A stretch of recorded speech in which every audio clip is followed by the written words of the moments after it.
আমাদের সারা বাড়িতে এই একখান লেদা পোলা আছে, যার কিনা সারা বছরই দুনিয়ার আবদার করে থাকে। তো এই তার আবদার মেটানোর জন্য চলে গিয়েছিলাম 3 ভাই বোন একসাথে, কারণ 4 ভাই বোনের এই একখানি লেদা পোনা আছে। তো প্রথমেই চলে গিয়েছিলাম হচ্ছে ইজিতে। তার সবসময় ডিমান্ড থাকে যে সেই ইজি বা অন্যান্য ওরকম কোনো শোরুম থেকেই ড্রেস আপ নিবে।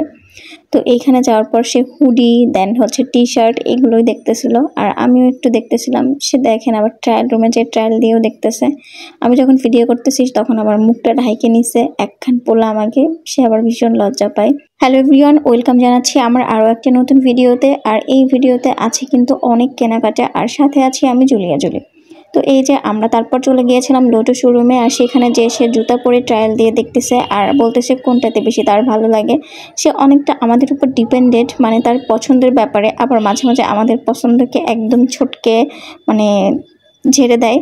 তো এটা কোনো ব্যাপার না, তো তার পছন্দটাকেই আমরা সবসময় প্রাধান্য দেওয়ার চেষ্টা করি। তো এখান থেকে আমরা 3 ভাই বোন মিলে তার জুতা পছন্দ করতেছি। ভাবা যায়, চিন্তা করেন, আমার 2টা বাপজান, একটা হচ্ছে বুড়া হয়ে গেছে, তার অত শখ আহ্লাদ নাই, আর এই লেদাটার যে এত শখ আহ্লাদ জীবনে তো থাকবেই না কেন, তাই না? তার তো জীবন মাত্রই শুরু হচ্ছে, তো তার জন্য সবাই দোয়া করবেন।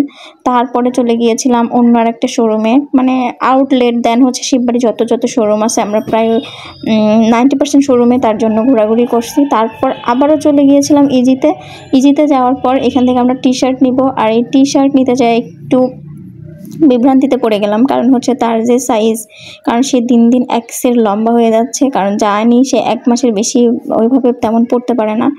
তারপর চলে গিয়েছিলাম হচ্ছে গিয়ে ডাক বাংলার ভিতরে যে এইখান থেকেও সে আবার হুডি নিবে।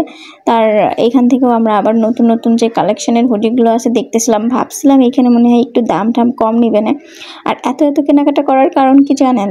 আমাদের আবার একটা বিয়ের কথা চলতেছে, তো এই জন্য ভাবতেছি একটু বিয়েতে তো নতুন সাজ লাগে, আর নতুন সাজের জন্য স্টাইল দেওয়ার জন্য তো নতুন ড্রেস আপও লাগবে। তো এইখানে আসার পরে দাম শুনে আমি একদম এক্সের ঘুরে পড়ছি, কারণ যে হুডি হচ্ছে ইজিতে 1990 টাকা প্রাইস ছিল, আর এইখানে এসেও মানে ডাক বাংলার ভিতরে এসেও সেই হুডির দাম যায় 1800-2000 টাকা। ভাবা যায় বলেন তো?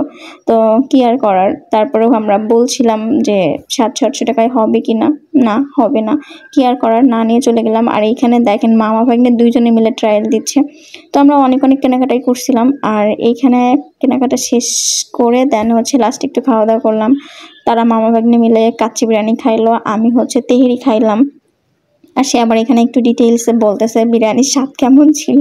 আর এই যে দেখবেন আমার তেহেরির চেহারা কান দেখেই আমার খাওয়ার অত বেশি আর স্বাদ ছিল না। তবে আমার আপু হচ্ছে সাদা ভাত আর ভর্তা খাইছিল, এইটা অনেক বেশি টেস্টি ছিল, কারণ আমিও একটু খেয়ে দেখছিলাম।